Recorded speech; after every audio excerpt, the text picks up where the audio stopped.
Hi hello नमस्कार. मी कोमल स्वागत करते तुमचं आपल्या यूट्यूब चॅनलमध्ये. तर हा माझा पहिलाच व्हिडिओ आहे ज्याच्यात मी माझं पूर्ण डेली रुटीन तुमच्याशी शेअर करत आहे. तर माझं डेली रुटीन असं काही खास विशेष नसतं, कारण मी कुठे बाहेर जातेही नाही, घरातच असते. आणि माझी एक छोटी मुलगी, म्हणजे मला 2 मुली आहेत आणि माझी मोठी मुलगी गावी असते. तर छोटी मुलगी माझ्यापाशी असते. ती आणि मी आम्ही दोघीच असतो आणि तिच्यासोबतचं माझं हे डेली रुटीन मी तुमच्याशी शेअर करते. आज तर आमची सकाळ आज निवांत 9 वाजता झाली. सगळे अंथरुणं ते काढले आणि त्यानंतर लागले दररोजच्या कामाला. लगेच खरं तर मी उठलं की लगेच अंघोळ करत असते. पण आज त्याआधी मला केसांना कांदा लावायचा होता, कारण माझे केस खूप पातळ झालेले आहेत. बघू शकता तुम्ही केसांची वेणी केवढीशी आलेली आहे. म्हणून कांदा बारीक करून त्याचा रस मला केसांना लावायचा होता. तर त्यासाठी म्हटलं आधी कुकर लावून घेऊया गॅसवर आणि त्यानंतर मग केसांना कांदा लावून बाकीची कामं आवरावी. तर इथं मी कांदा बारीक करून त्याचा रस काढलेला होता. आणि माझा व्हिडिओ काही नीट शूट झालेला नाही, कारण मी हे नवीनच व्हिडिओ शूट करत आहे. त्याच्यामुळं जरा अनुभव नाही आहे. माझ्या व्हिडिओची क्वालिटी हळूहळू सुधारत घेण्याचा मी प्रयत्न करील आणि तुम्हीही प्लीज मला समजून घ्या की व्हिडिओ मी पहिल्यांदा शूट करते आहे, त्याच्यामुळे अशी गफलत झाली. नेक्स्ट व्हिडिओपासून मी लक्षात ठेवीन की पूर्ण व्हिडिओ नीट आलेला असावा. तर दूध गरम केलं, दिव्याला चहा दूध दिलं. मी कोमट पाणी करून पीत असते सकाळ सकाळी, कारण बेली फॅट वाढलेलं आहे ते कमी करण्यासाठी. कारण बाकीचं डाएट वगैरे तर काय आपल्याला जमत नाही, त्याच्यामुळं एक हा उपाय तेवढा करत असते, कोमट पाणी पीत असते. त्यानंतर आज करायचा होता इडली सांबारचा बेत, त्याच्यामुळं सांबारला मी तिथं डाळ शिजत घातली. जास्त काय नव्हतं घरात, फक्त टोमॅटो, बटाटा आणि कांदा चिरून टाकला आणि डाळ टाकली त्याच्यात आणि ते शिजत ठेवलं होतं. तर दिव्याला माझ्या मुलीचं नाव आहे दिव्या. तर तिला काल 1.5 वर्षाचं इंजेक्शन देऊन आणलं होतं. तर तिलाच ते बर्फ शेकवायचं काम चालू होतं आणि ती किरकिर करत होती. कसं तरी नादी लावत तिला बर्फ शेकवला आणि तिथं वाटीत मी कांद्याचा रस आणून ठेवला होता. आता तुम्ही म्हणाल कांद्याचा रस काळा कसा दिसतोय? तर प्रॉब्लेम असा झाला की माझं मिक्सरचं भांडं थोडं गळत होतं आणि त्या काय माहिती त्या भांड्यातूनच तसं, म्हणजे काहीही बारीक केलं तरी ते थोडंसं काळं होतं. म्हणजे ते काय मी यूज करत नाही, पण कांदा मोठ्या भांड्यात बारीक होत नाही, त्याच्यामुळे मी छोट्या भांड्यात बारीक केला होता. आणि त्याच्यापासून तर म्हटलं चला असू द्या की ते आता केस धुवायचेच आहेत तर लावून घेऊयात. मग इथं चांगला असा कांद्याचा रस लावून घेतला आणि मग म्हटलं चला बाकीची कामं नंतर आवरून घेऊयात. आज काय दिवसभर इडली आणि सांबारच खाणार होतो, कारण दिव्याच्या पप्पाला इडली सांबार आवडत नाही आणि ते गेलेले आहेत बाहेर. मग आम्ही दोघीच आहोत घरात, तर म्हटलं चला आपल्यासाठी करूया, कारण मला इडली सांबार प्रचंड आवडतं आणि मला ते करायला जास्त जमतही नाही. पण आज करणारच होते. इडली तर जमते, पण उत्तप्पा काही जमत नाही. मग केसांना कांदा लावून घेतला, सगळी कामं आवरून घेतली, फरशी वगैरे पुसून घेतलं आणि आता देवपूजाही करून घेतली. तर देवपूजा मी नेहमी काम झाल्यानंतर आटोपल्यानंतरच निवांत करत असते. घाईघाईत मी काही करत नाही. आधी सगळं स्वच्छ करत असते आणि त्यानंतर देवपूजा करत असते. आता माझ्या घरात काही जास्त देव नाही आहेत. एक स्वामी समर्थांची मूर्ती आहे आणि एक देवीचा फोटो आहे, बस एवढेच काय ते. आणि इडलीचा कुकरही सोबत लगेचच लावून घेतला होता. अंघोळीला जायच्या आधीच मी इडलीचा कुकर लावलेला होता, त्याच्यामुळे इडल्या तयार झालेल्या होत्या. आणि पहिल्यांदा माझी इडली इतकी छान टम्म फुगलेलीही होती आणि एकदम सॉफ्ट सॉफ्ट झालेली होती. असं काहीतरी छान झालं ना, खूप छान वाटतं. खरं तर मला स्वयंपाक जास्त जमत नाही, पण करत असते. तरी पण चांगलं जमलेलं होतं. इडली छान झालेली होती. इडली आणि सांबार खाऊन घेतलं. रात्रीचं पीठ बारीक केलं होतं तेव्हाच खोबऱ्याची चटणीही केलेली होती. मग रात्री थोडेसे उत्तापेही करून त्याच्याबरोबर खाल्ले होते.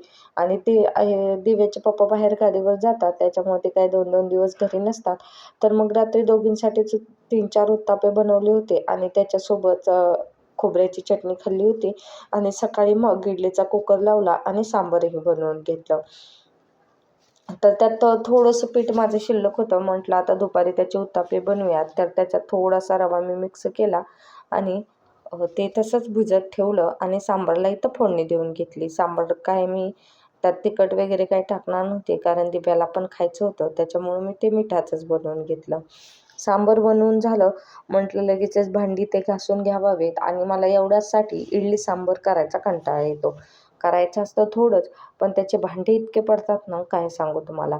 ते पाळाभर भांडे घासायचे होते. इडली सांबारला फोडणी दिली आणि भांडे घासायला गेले. आता हा माझा डेली रुटीनचा व्लॉग असल्यामुळं मी यात सगळं तुम्हाला दाखवत आहे. उद्यापासून मी काय एवढं दाखवणार नाही. पहिल्यांदाच तो बनवलेला आहे. म्हटलं चला बघूया जमतंय का. मला तरी वाटतं की जमला आहे थोडाफार, आणि अपेक्षा आहे की तुम्हालाही आवडला असेल. व्हिडिओ कसा वाटतो आहे ते नक्की कमेंट करून सांगा.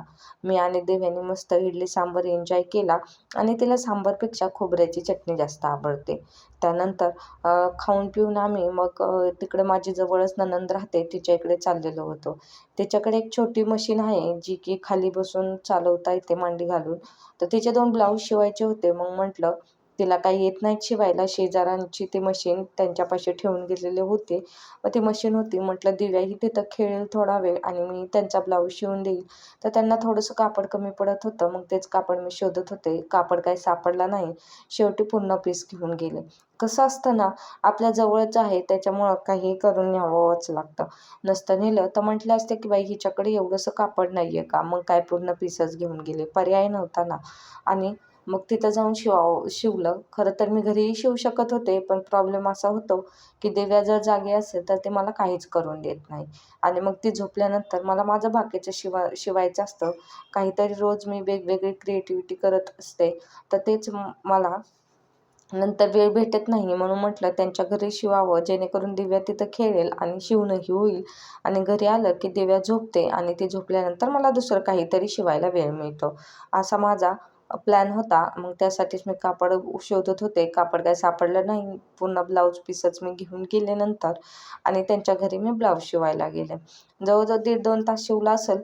तिथं खाली बसायची मशीन होती. आपल्याला काही प्रॅक्टिस नव्हती त्याच्यावर. कसाबसा थोडासा शिवला. अर्धा शिवला होता, अर्धा बाकी होता. त्यानंतर तिथून रिटर्न माघारी आलो आणि दिव्याला मी झोपवलं. दिव्याला झोपवलं आणि आता मला करायची होती माझ्या उशीला कोळ. किती दिवस झालं, आज शिवल, उद्या शिवल असं करत करत महिना होऊन गेला, तरी मी उशीला खोळ काय बनवलेली नव्हती. आणि ती उशी इतकी खराब होत चालली होती. म्हटलं काही असो, आज बनवूयात. तर नंदेला तो ब्लाऊज शिवताना मला कापड सापडलं होतं. तर ते कापड शोधता शोधताच मला हा माझा जुना टॉपही सापडला, जो की मी फेकून दिला होता. मग म्हटलं चला त्याचेच कवर रेडी करूया. कारण बाहेरची उशीची खोळ काही दारावर येत नाही आणि मला बाहेर काही जाणं होत नाही. ते असतात तर बाहेर, त्याच्यामुळे मला एकटीला काही जाता येत नाही. आणि हल्ली ना माझा चेहरा इतका टॅनिंग झाला आहे, मलाच कळत नाही की इतका काळा का चेहरा पडलेला आहे. कारण याच्या आधी मी बारामतीला राहत होते तेव्हा माझा चेहरा खूप छान होता. इथं आल्यापासून इतका चेहरा काळा पडलेला आहे की मला काहीच समजत नाही. आणि तो चेहरा मला तरी वाटतं की इथं बोरिंगचं पाणी आहे म्हणून चेहरा काळा पडलेला असावा, किंवा मग वातावरणात काही बदल झालेला असावा. कारण ह्याच्या आधी बारामतीला होते तेव्हाही तिथे बोरिंगचंच पाणी होतं, पण तिथे एवढा चेहरा खराब झालेला नव्हता. असो, तरी मी घरी होम रेमेडीज काय काय ट्राय करत असते, पण थोडा देखील फरक पडत नाही. आहे तसाच चेहरा टॅनिंग राहिलेला आहे. काय माहिती काय प्रॉब्लेम झालेला आहे. बहुतेक वातावरणातील बदल आणि रोजच्या राहणीमानातही बदल झालेला असावा. कारण मी खूप जास्त म्हणजे खूपच जास्त आराम करते, झोप जास्त घेते. बहुतेक त्याच्यामुळे चेहऱ्यावर असा काही इफेक्ट झालेला असावा. पण आता इथून पुढे मी सगळं नियमित करणार आहे, लवकर उठणार आहे, कामही करणार आहे. तर इथं मी उशीची खोळ तयार करून घेतली. त्यानंतर दिव्या उठली आणि इथं मला काहीतरी थोडंफार शिवायचं होतं तेही मी बघत होते. त्यानंतर दिव्या उठली. दिव्या उशाखाली उशी घेऊन झोपली होती, त्याच्यामुळे मला काही कवर बसवता आला नाही. ती उठल्यानंतर मी इथं कवर बसवून घेतला. थोडासा लूज झालेला होता, पण चालतंय. बऱ्यापैकी ठीक झालेला होता. कवर तिथं मी बसवून घेतला आणि त्यानंतर 4-4:30 वाजल्या होत्या. त्याच्यामुळे मग सगळं आवरून घेतलं. तर दिव्याला दूध दिलं आणि त्यानंतर आम्ही परत नंदेच्या इकडं चक्कर मारायला गेलो. कारण दिव्याला इथं घरात कोणी खेळायला नाही. तिथं गेलं म्हणजे जरा नादी लागते. त्याच्यामुळे तिला घेऊन गेलो. त्यानंतर संध्याकाळी रिटर्न आले. सकाळचं थोडंसं सांबार उरलेलं, त्यात ते सांबार काय करायचं म्हणून थोडासा भात केला आणि सांबार भात खाऊन घेतला. आता माझ्या प्लेटमध्ये इतका सांबार भात दिसतो, तो काय मी इतका खाल्लेला नव्हता. जेवढा जाईल तेवढा खाल्ला आणि नंतर बाकीचा तसाच ठेवून दिला. आता दुसऱ्या दिवशी तर मला गुरुवार होता, त्याच्यामुळे मी आज जास्त स्वयंपाक केलेला नव्हता, जेणेकरून उद्या जर शिल्लक राहिलं तर ते आपल्यालाच टाकून द्यावं लागेल. त्याच्यामुळे मी थोडासा स्वयंपाक केला होता. दिव्यालाही चारलं आणि मीही खाऊन घेतलं.